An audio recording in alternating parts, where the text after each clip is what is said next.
Worthy scars. But you're that guy. How could you be sad? You got everything you could ever wanted or had. You're going D1, you're gonna be a star. You got a great family, you're from the burbs, none of your dreams have been marred. But when they examine my body, they only count 6 scars. They can only see the ones made from carrying a ball. And I promise you, there are many more that are much deeper than the ones that I got from toting that rock. They can't see all the times I've offered myself up cheaply to sexual sin to be bought. And then ran crying to God saying, I'm trying so hard not to sin. You're a failure is all the old school legalism I was raised on said.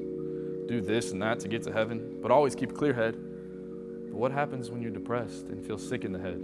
Your boys who are just boys, they'll say, go get another girl in your bed. You'll be straight. But they didn't get it. I was worried about getting into the heavenly gates. But failure time and time again led to diminished hope. And all this time I was hearing more confessions than the Pope, speaking life into my hurting brothers and sisters. All the while I was dead inside, and you can't pour out from an empty cup, mister. This led to me running off by myself to hide. My coaches loved it when I was isolated on the turf. Somebody's feelings would always get hurt. But isolating myself off the field, that only made the hurt worse. I broke my foot 3 times, but I promise you that's not the worst kind of hurt. The worst is when you're pumping your team up at a pep rally because you're the star, and then talking to the crowd like you have a clue who you are. But when it's over, walking off to the track to lay on your back and get lost in how insignificant you are among all the flaming stars. And then wondering where your inner flame went. Frantically searching around for a lighter, but at this point you settle for a piece of flint, something, anything to restart it before anybody notices that it's clearly left. To the left, to the left. Everything you are, drifting to the left. On the way home on a 2-lane back road, crossing yellow lines, headed straight into oncoming headlights, wondering if you really have the guts to take your own life. But I knew I couldn't take the life of another. But I was so desperate to surrender to the white light, so tired of fighting a losing fight. So maybe if I swerved just right, I could hit a tree going 60. Like I was avoiding something, I don't know, like a bunny or a deer maybe. But then God gently lifted my face and said, my dear son, I love you and have created you for great things. All the things I was speaking into everyone else, but now it was my Father speaking life into me. And I said, but God, no. I'm not near worthy. Haven't you seen all the people I've hurt out of my own pain? For there is many.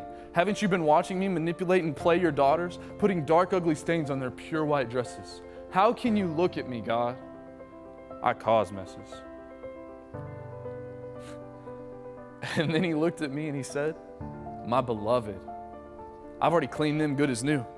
And as for you, oh, for you don't get to tell me what you're worth. I've already paid for you. And don't get it twisted, you weren't cheap either. You may think you're damaged goods because you're broken in the eyes of a non-believer, but I'm the author of good, and everything in you is made whole when I spoke it. And oh yeah, back before I started time, I thought up a price for you that not even you could deny. And I paid it without batting an eye. And when I did, I didn't purchase no fool. I bought a man with great purpose. Can't you see that everything that's happened has been on my purpose? I've been here the whole time. I even created and designed the conditioning program you've been running from the divine. I bet you didn't think cardio could make you stronger. But then again, you don't think like me. But I tell you now, my son, the time for running is over. Just rest in my love. Understanding that you walk in an authority of above. The authority of a son. Not of a son, but of my son, the son. The son that decided where to put the sun that would hang over him on the day he hung for you. And because of that, you're as clean and pure as when I created you. I was barely able to mumble and astonished, thank you. But then I came to my senses and shouted, God, my entire life I will sing your praises. Better yet, I want to spend my life leading broken people like me to you. Because only you are worthy. And you say, me and all my scars are worthy too.